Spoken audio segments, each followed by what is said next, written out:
Hey everyone, quick video intro here. We are putting together a video, a couple videos that will preview and go over a new uploader tool for uploading your artwork for direct-to-film transfer printing. Did get rid of the old tool, and we are adding this new tool for a lot of reasons. Just a few of those will be the tool itself is more advanced. There's a lot better options in there.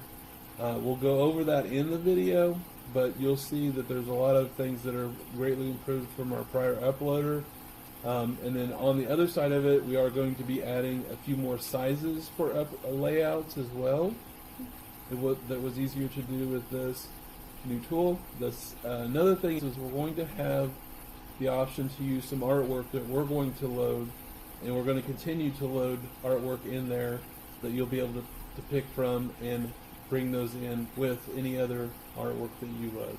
So there's a lot of added things with this. And the mocks for those I'm going to post in our Inkwell group. So if you're in, that's where the mocks are going to be. The mocks will not be on the website, and they are watermark protected within the tool. So I know they won't be stolen, which is very important when you're working with a lot of artists and their protection. So I just want to make sure that's everybody understood that's what was going on and where the mocks would be.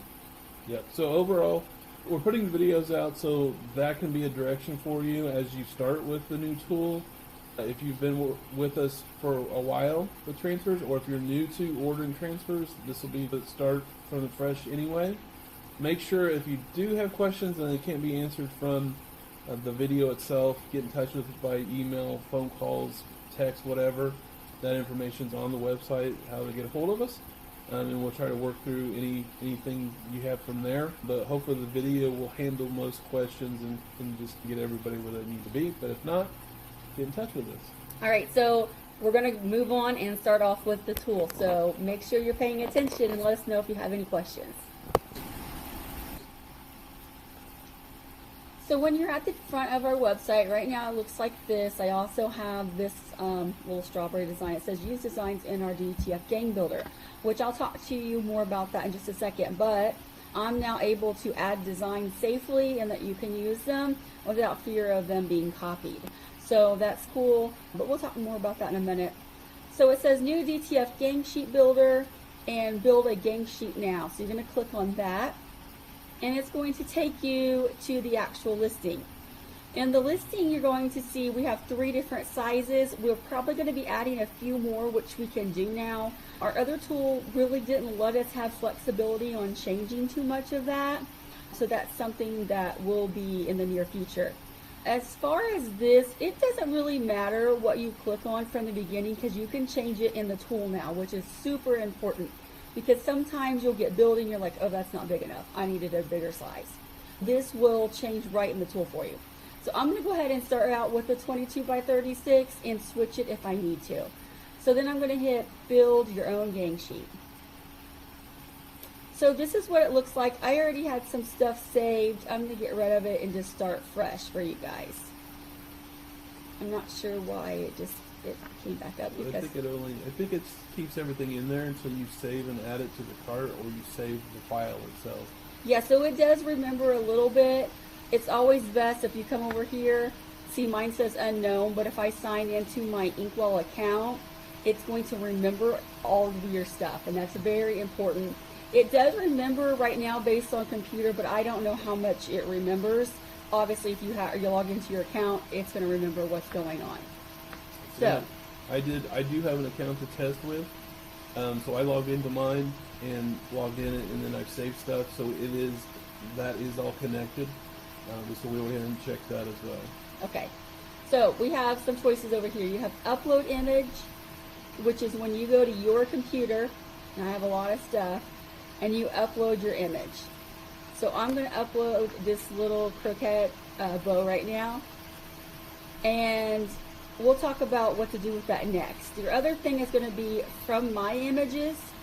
So from my images, it's remembered everything that I've uploaded, which is super cool because if I've used it before, it's there. I don't have to go searching for it. And if you're like me, I lose files sometimes, and they're going to be in there for you. And again, to note, like if you have, it is important to do your own account. because if you do shut down the website and your computer restarts or anything, that may not stay saved in there just within your computer. So make sure you do set up an account with us if you haven't already done so. And then from gallery, these are going to be designs that I load up, and they are now searchable. I am putting them in different categories, and I've put search terms in, which is going to be really helpful.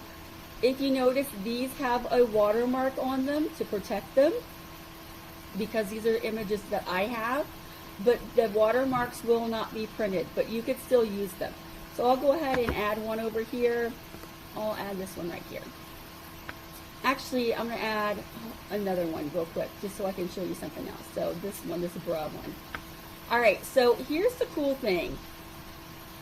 Once this is in, all I have to do is click on it, and it's going to add it, and then I can tell it what size I want it to be. A normal shirt is going to be a 12. Now here's the thing. This image right here is one that's been, I can tell you, is AI generated, and I can see it just from here. It is not at a 12 good DPI, and I know because it has a red box around it.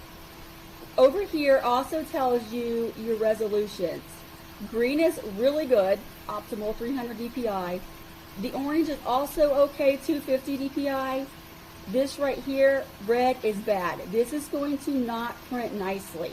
However, if I took it down to a 3-inch, because that's what it's intended to do, it's going to be green again, so good for printing. So this could be a bunch of pockets, and that would be fine. If I wanted to do a bunch of pockets, I'll show you how to do that in just a second. But the other thing is it allows me to do is remove background. If you notice, it auto crops for me, but if I didn't like it, I could go back and recrop it again. But this is auto cropping. Now we'll tell with this one. You see how this says bruh, but it has all this empty space? But when I bring it over here, it's already cropped it to where it needs to be, which is super cool, I think. And the box on that one is green? This one is orange, so it's good resolution. It's good to print at this size. It's not quite the 300 DPI, so it didn't give a green box, but it's 299 you can see down there. Yeah, it shows DPI right here. That's the actual image that you're set on that shows all the information inside for that box. Yeah, it actually shows you, which is awesome. So when we ask you, hey, what's the DPI? And you're like, I have no clue, because, you know, in Canva it doesn't tell you what your DPI is. You can change it, but you don't know what the DPI is. But our tool is showing you. So anyways, in here, I can't do much with this one because, see, this was my design. But if you upload your own design, so let me go upload an image. I'm going to just pick something like this. I'll do this mommy, mom, bruh. And then I'm going to bring it over, but because I brought this in from my own, I can now go over here. If I needed to remove the background, I would click that. Very important, it says remove background, remove shadow. I don't have a background on this, but if I'll show you, I'll go back and show you that one in just a second with a different image. I want to show you this. A lot of people have wanted to change color. It only works well, in my opinion, if they're single colored from the beginning. So all I would do is I would pick this and say I needed it to be blue. I can now change colors of it. I think this works best with SVGs that are one color or PNGs that are one color. But say I needed this to be a different color for some reason, I can do that. So I'm going to make it red. Alright, so there's that one. The other thing that's new on here that you can use, and I'm just going to use an image with a background. I don't have too many of those, so I'm going to just use a shirt design like this one. I'll use this one right here. So this shirt design, obviously it's nice, meant for social media. It's not going to have good DPI. So what I'm going to do is I'm going to select it. I'm going to go remove background. I like to remove background and the shadow. So I'm going to click that, and it's AI generated, so remove background. So as you can see, it removed the background really nicely. There's not a lot of problems there.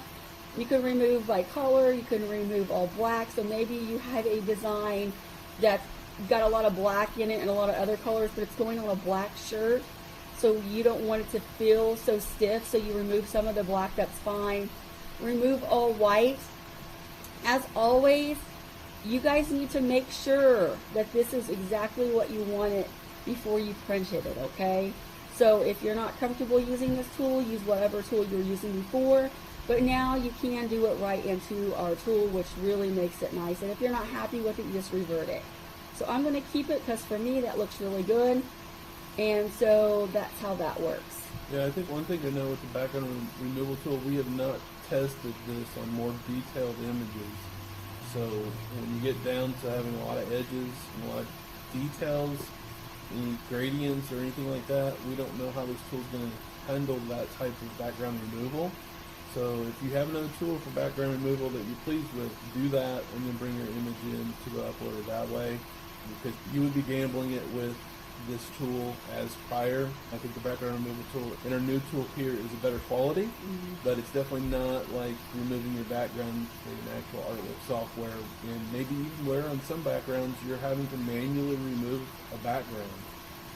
So if you're having to do that some with your artwork, you probably still want to do it that way and bring it in back from that.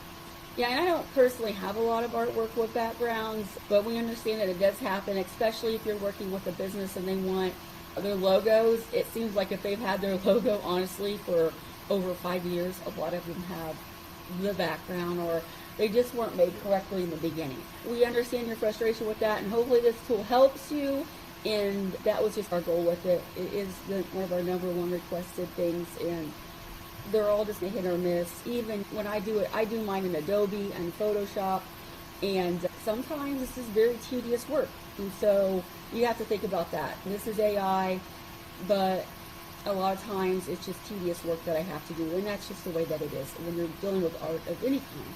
Yeah. One thing to note, if you are new to direct-to-film printing and you're checking out our film and looking into getting a supplier for these transfers, back to the artwork, is if there is stuff laying around in the artwork, it's going to print it exactly like your artwork file.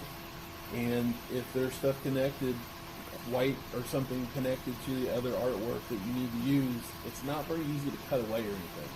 It's not very easy to remove and save the image. You've really got to have the image where you need it to be prior to uploading, and to make sure that's going to work out well for you. One thing that we really like about this tool is that the main reason I wanted to leave the other tool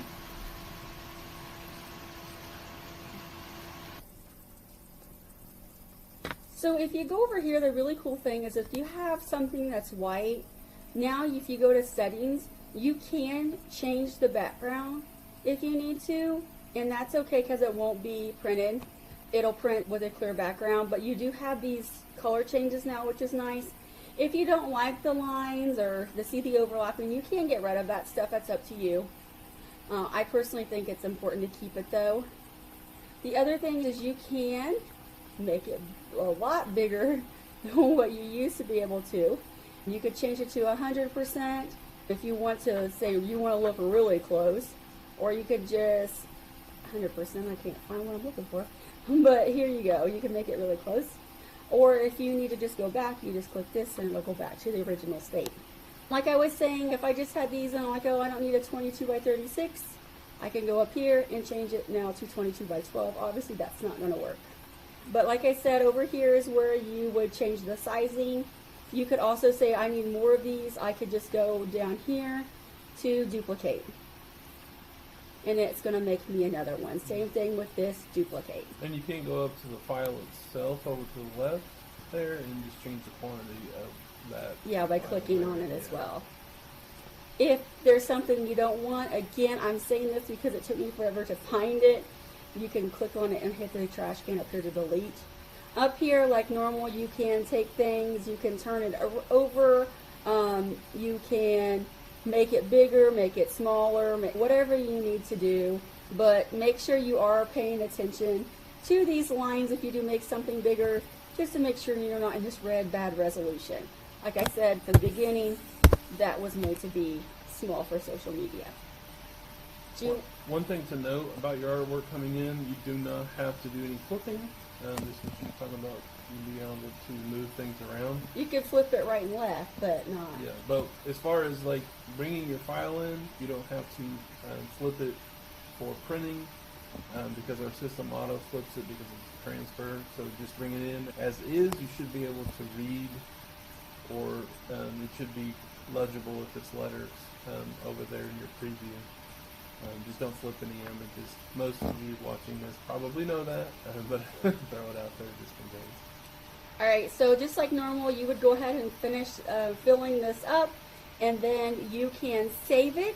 And if you save it, you could type in the name. Maybe you're just going to operate by dates or jobs. You could do that as well. So you could save it and come back to it later, or you could save and add to cart at the same time. I'm going to call this one Casey's game sheet. Sheet. And then I'm going to make sure all of this is cool. It says I'm in green check, so I'm good. Save it. And then what I could do is I could either add to cart and exit, or add to cart and create a new design. So I'm just going to add and exit. And close off. Okay. And so now it's in my cart. So that's how the tool works. I think it's pretty simple. Stay tuned for part 2, which is going to be the auto build. This, in my opinion, is going to save you so much time, and it's going to relieve you from a lot of, not really headaches, but just time. I think time. Yeah, there's a lot of tools that are available in this that we'll try to preview, so make sure you check out that video. But it definitely can save you a lot of time, and maybe even save you money because it helps do the layout itself, and maybe it'll put it together as far as like the sheets needed for the quantities and the art files that you input.